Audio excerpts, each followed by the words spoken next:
लोग कह रहे थे कि मेरे यहाँ से, मेरे पास से कितना खजाना मिला है, ठेंगा मिला है, ठेंगा मिला है, ठेंगा मिला है, ठेंगा मिला है।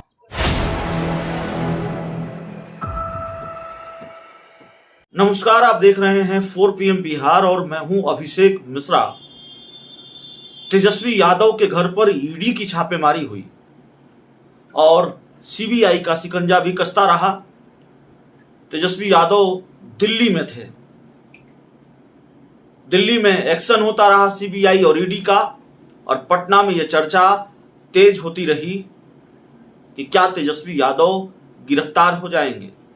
तेजस्वी यादव के साथ क्या ईडी और सीबीआई का उसी तरह का एक्शन होगा जिस तरह का एक्शन दिल्ली के उप मुख्यमंत्री मनीष सिसोदिया के खिलाफ हुआ।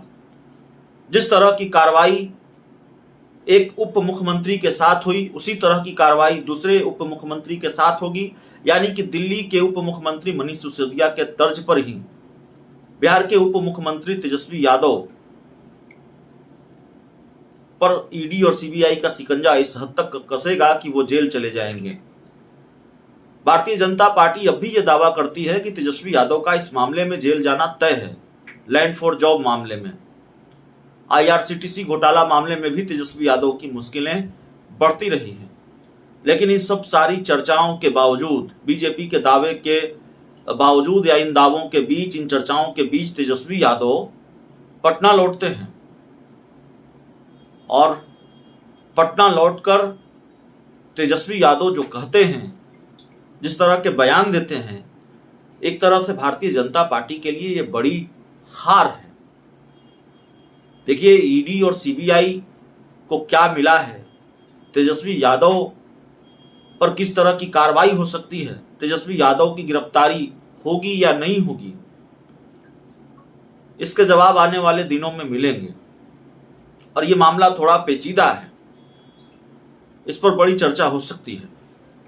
लेकिन जिस तरह से भारतीय जनता पार्टी ये दावा कर रही थी और भारतीय जनता पार्टी इस मामले को लेकर आक्रामक थी, तेजस्वी यादव ने बीजेपी के दावे की हवा निकाल दी है। और इसीलिए हम कह रहे हैं भारतीय जनता पार्टी की बड़ी हार हुई है। तेजस्वी यादव जब दिल्ली से पटना पहुंचते हैं, पूछा जाता है ईडी सीबीआई की कार्रवाई को लेकर, कहते हैं ईडी को तो मेरे घर पर ठेंगा मिला है। बयान से ही आप अंदाजा लगा लीजिए कि तेजस्वी यादव कितने बेपरवाह हैं और उनका मनोबल किस तरह से बढ़ा हुआ है। भारतीय जनता पार्टी पर जो आक्रमण आज तेजस्वी यादव ने किया है और जिस तरह से वो आक्रामक हुए हैं,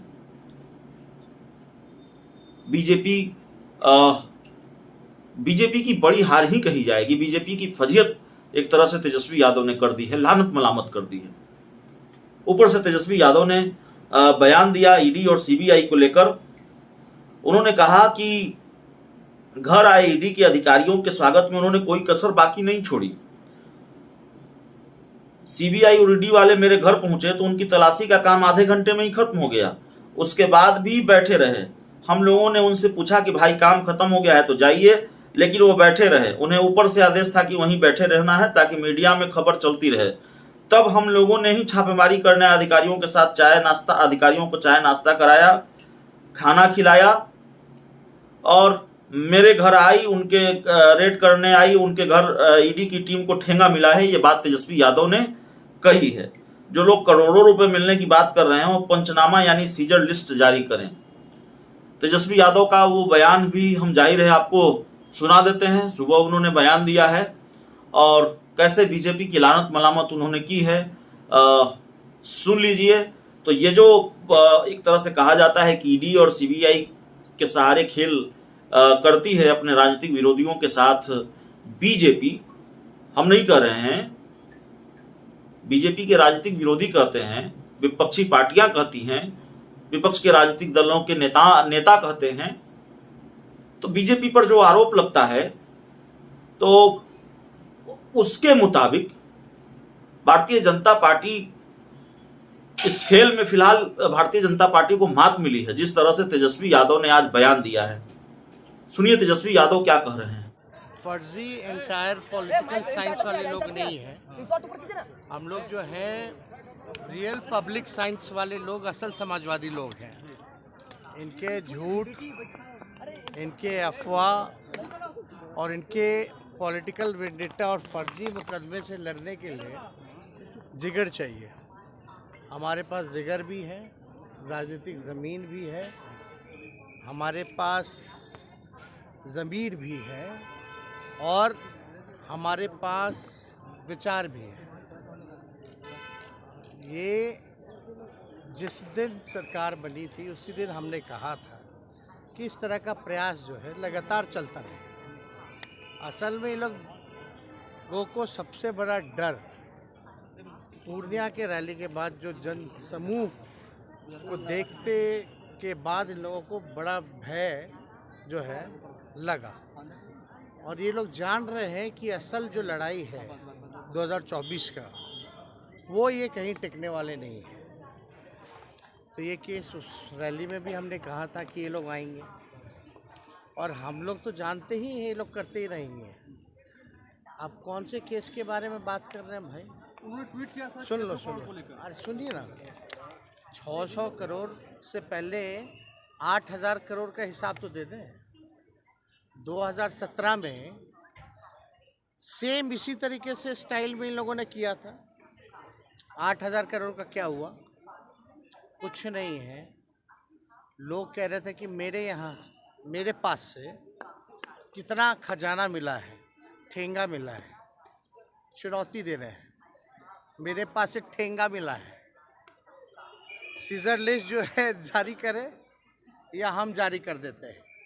ये प्रचार, झूठा प्रचार इस तरह से कर रहे हैं जैसे पता नहीं असल अदानी हम ही हैं। मतलब सीबीआई, ईडी या तो कंफ्यूज हो गई या मेरा शक्ल अदानी जी से मिलता है क्या? 80,000 करोड़ का घोटाला छोड़ करके इतने साल से हर बार हर 2-4 दिन बाद रेड मारते हैं। उनको मेरे पास से ठेंगा मिलता है और न्यूज़ में वो तो एक प्लांटेड खबर है। बताओ, ईडी आकर के प्रेस रिलीज दे रही है। हम तो बोले पंचनामा होगा ना, मेरे पास है। और हमने ट्वीट भी करके बोला है कि जारी करो पंचनामा, नहीं तो हम जारी कर देंगे। वही पुरानी चीज़ें, रेलवे। अरे रेलवे क्या कर रहे हैं आप लोग? आप लोगों के पास कोई अलग कहानी नहीं है। ये लोग पहले बेनामी बोलते थे, बेनामी एक बार भी नहीं बोल रहे। क्यों भैया? बेनामी के सारे मुकदमे हमसे तो ख़त्म हो गए क्या? ख़त्म हो गए। तो इसलिए इन सबको कहने दीजिए। और बात बताइए, मेरी बहनों के यहाँ ससुराल में उनकी जो बहन की जो ननद है उनके ससुराल में, अब किसी के यहाँ छापा मारिएगा तो थोड़ा बहुत आपके पास जो पहनती हैं श्रृंगार के लिए, कंगन हाथ में पहनती है, मंगलसूत्र पहनती है। अब 4 बहनों के यहाँ मारा है, उनकी सास है, उनकी ननद है, उन सब का उतरवा करके आप फोटो खींच करके जारी कीजिएगा। तो अब इस निम्न स्तर पर राजनीति हो रही है और इसलिए ये सब बेकार की बातें हैं। किसी को कुछ भी निकालना हो करने दीजिए, जनता जो है जवाब देगी।